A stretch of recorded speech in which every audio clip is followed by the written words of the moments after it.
Assalamualaikum warahmatullahi wabarakatuh. Perkenalkan, nama saya Denta Swaninggar, NRP 03231400084 dari kelas D4 ME RPL 6 dari program studi Teknik Permesinan Kapal.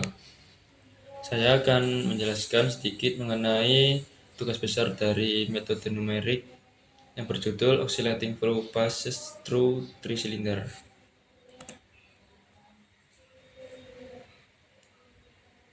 Definisi dan aplikasi dari tugas ini yakni definisinya merupakan aliran fluida yang melewati 3 silinder dengan arah aliran bolak-balik yang dapat diaplikasikan pada industri yakni pondasi untuk platform offshore serta pondasi untuk jembatan.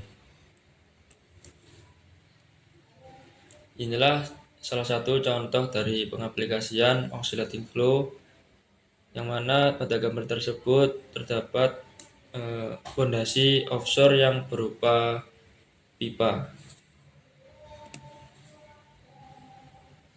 Kemudian terdapat kondisi batas dan awal domain permasalahan yang menggunakan geometri kotak dengan dimensi 30 x 30 x 1 yang di tengahnya terdapat 3 silinder yang memiliki diameter 1.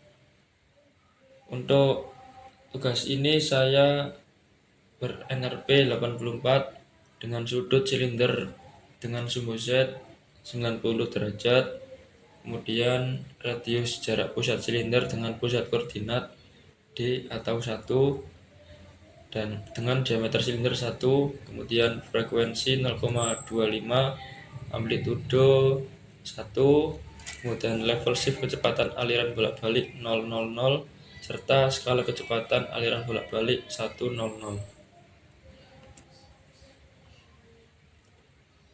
Inilah ilustrasi geometri domain permasalahan yang saya buat menggunakan software Salome.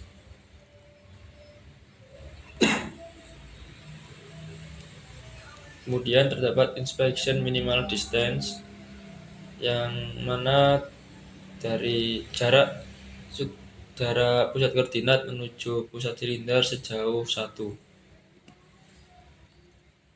Untuk inspection angle, untuk yang pertama jarak sudut antar silinder dengan sumbu Z 90 derajat dan jarak sudut silinder dengan silinder lainnya sejauh 120 derajat.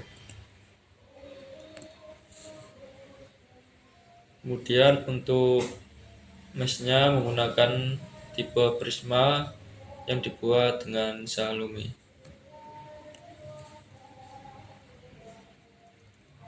Untuk dapat memunculkan mesh tersebut, kita menggunakan beberapa cara. Yang pertama, menggunakan mesh 1 pada 3D. Untuk mesh 1 ini menggunakan geometry cut dengan tipe mesh ini. Kemudian untuk 3D algoritmanya extrusion 3D dengan number of segment 1. Kemudian untuk submesh satunya menggunakan geometry bed. Kemudian untuk 2D-nya menggunakan algoritma NetGen 1D 2D dengan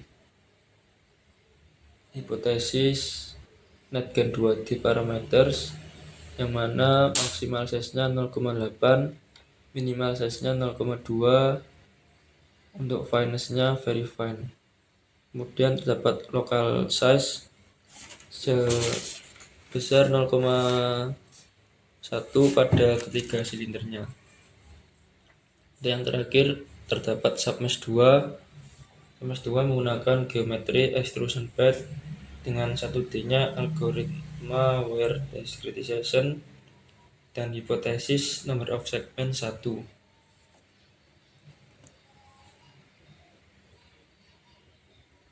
Setelah semua mesh tersebut dikomput akan menghasilkan jumlah mesh. Untuk nodes-nya 5338 dengan volume prisma sebanyak 5107 dan jumlah phase-nya 10.449.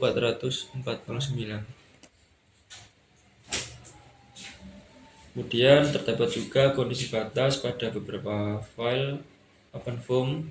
Yang pertama, file U atau kecepatan. Di sini menggunakan boundary field. Yang pertama, silinder 1, 2, 3 menggunakan tipe no slip. Kemudian terdapat inlet menggunakan tipe uniform fixed value dengan uniform value-nya sine. Kemudian untuk frekuensinya 0,2. Kemudian untuk 0,25, kemudian amplitudenya 1 dengan skala fungsinya 1 dan level 0. Kemudian outlet top bottom menggunakan tipe zero gradient, front back menggunakan tipe empty. Selanjutnya terdapat pada file P atau tekanan. Untuk boundary field-nya silinder 1, 2, 3, top bottom dan inlet menggunakan tipe zero gradient. Kemudian outlet menggunakan tipe fixed value dengan value uniform 0. Kemudian yang terakhir front back menggunakan tipe empty.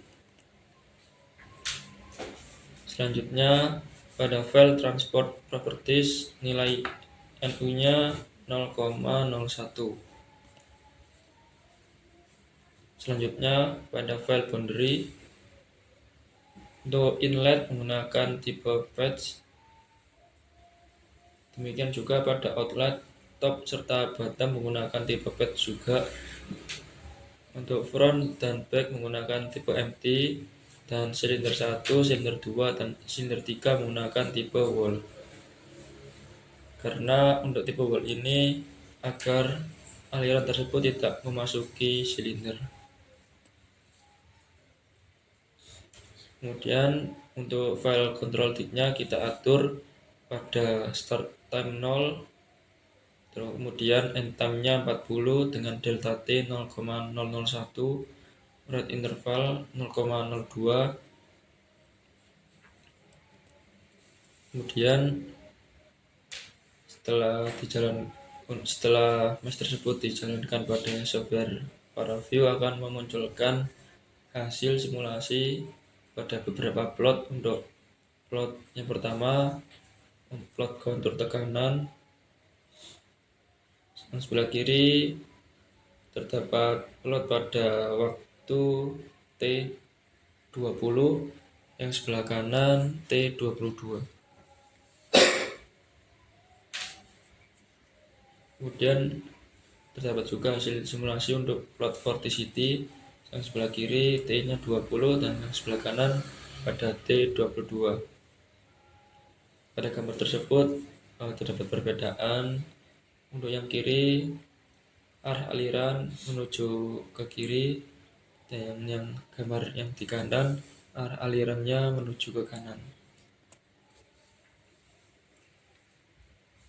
Inilah hasil video atau animasi untuk plot vorticity yang diambil menggunakan software ParaView.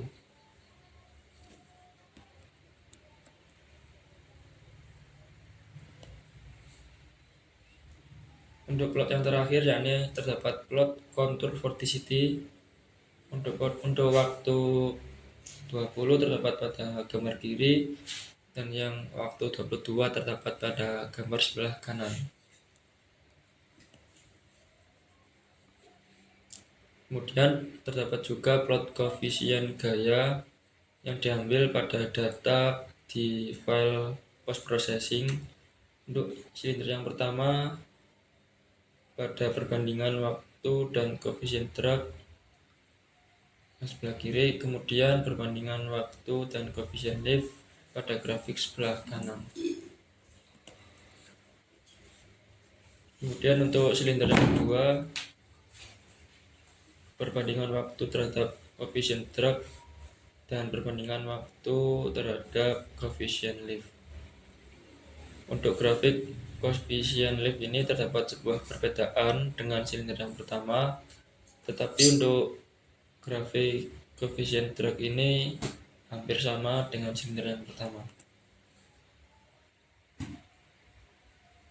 Kemudian yang terakhir terdapat grafik untuk silinder 3 yang sebelah kiri, perbandingan waktu dengan koefisien drag, dan yang sebelah kanan perbandingan waktu dengan koefisien lift. Untuk koefisien drag ini hampir sama juga dengan silinder 2 dan 1. Yang membedakan adalah ketinggian dari koefisien drag, dan perbandingan waktu dan koefisien lift terdapat perbedaan dari silinder 2 dan silinder 1. Menurut data yang telah tersaji sebelumnya, silinder yang memiliki koefisien gaya yang paling besar yakni silinder yang pertama, dikarenakan silinder pertama merupakan silinder yang pertama kali dilintasi oleh aliran daripada silinder yang kedua dan ketiga. Demikian presentasi dari saya. Mohon maaf apabila terdapat salah kata. Terima kasih atas perhatiannya. Wassalamualaikum warahmatullahi wabarakatuh.